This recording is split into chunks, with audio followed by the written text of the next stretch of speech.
Redzone TV kwoli webale kubanga okyagoberera gwe akyatambula naffe n'omukutu ogwa Redzone TV kyokola kya mutawana nnyo. Njagala kubanga ate nkuwa amawulire gano goyinza okubanga obadde tonnagamanya. Bw'obanga otugoberera njagala okozese chance eno otegeere kino.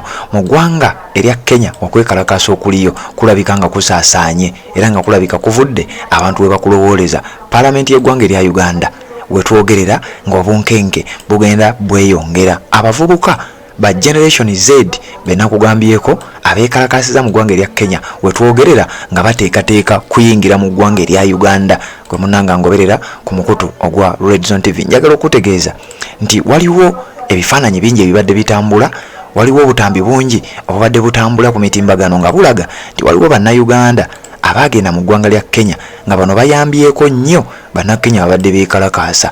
Kati nga wano bategeeza bannakenya bano nga bagamba bannayuganda bano abavubuka bannaffe abakkiriza ne batubeererawo tetuyinza ate ffe kubalekerera. Era bannayuganda mugume nga 23 lwemugenda okubeera nga musalako paalamenti y'eggwanga erya Uganda, lwemugenda okubeera nga musalako ekizimbe ekyo ekijjuddemu obuli bw'enguzi. Naffe bannakenya mulinde wetumaliriza William Ruto tugenda kujja Kampala.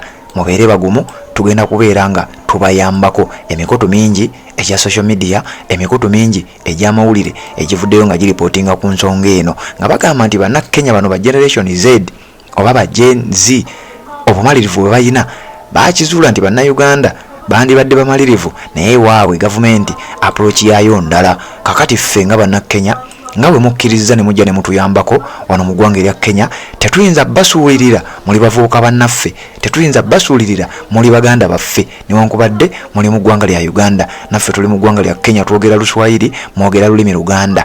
Pulezidenti wammwe gwe mwalonda ow'abavubuka Robert Kyagulanyi Ssentamu omusajja naffe tumufiiringa wajja mu ggwanga erya Kenya naffe tusanyalala. N'olwekyo enteekateeka zammwe zonna ez'okubeera nga mugenda okulumba paalamenti eraga oba emanyiddwa ennyo mu kubeera nti yeesibukamu obuli bw'enguzi. Ffe nga bannakenya mutubale, tugenda kubeera nga tujja tubeegatteko, tuleete omutima omugumu ogw'Abakyukuyu, tuleete omutima omugumu ogw'Abajaluwo, tubeegatteko mubeere nga mwenveedinga nga muyingira tubalage butya bwe twakikola okubeera nga tuyingira paalamenti y'eggwanga erya Kenya. Kakati no nammwe essaawa yonna tugenda kujja tubawanirire, tugenda kujja tubayambe mubeere nga muyingira paalamenti y'eggwanga erya Uganda. So kati gwampuliriza ku mukutu guno ogwa Redzone TV. Njagala okutegeeza bannayuganda mu kawefube waabwe ono gwe baatuuma March to Parliament aliyo wakati w'ennaku z'omwezi nga 23 n'ennaku z'omwezi nga 25 omwezi guno gwennyini ogw'omusanvu.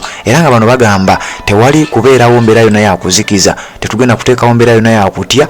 Twagala kuyingirira paalamenti tutwaleyo petition batunnyonnyole lwaki obuli bw'enguzi busibuka eyo. Kakati no bannakenya abavubuka mu ggwanga erya Kenya bano ababadde bataddewo embeera etali ya bulijjo, bano abayingidde mu paalamenti y'eggwanga erya Kenya basuubiza bannayuganda mubeere bagumu muli bavubuka nga ffe, mubeere bagumu muli baneiba baffe, mubeere bagumu naffe muzze ne mutuyambako nga bwe nkugambye ti ebifaananyi bingi byatambudde nga bannayuganda gye bali mu ggwanga erya Kenya mu kwekalakaasa okwo. Era ne fulaga ya Uganda yalabikiddeko ne ku mitimbagano oba ku mikutu gy'amawulire egy'amaanyi okwetolola ensi yonna, omulizi Al Jazeera, omulizi BBC n'emikutu emirala. Redzone TV kwoli webale kubanga okyagoberera mulinde abavubuka okuva mu ggwanga erya Kenya omutima gwe bayolesezza. Kati nno bano bagamba tuguleetako mu ggwanga erya Uganda mutegeere butya bwe bakikola, mutegeere William Ruto pressure engeri gye tugimutaddeko. Nammwe bennyini mu ggwanga erya Uganda twagala tujje tubawe ku bidi,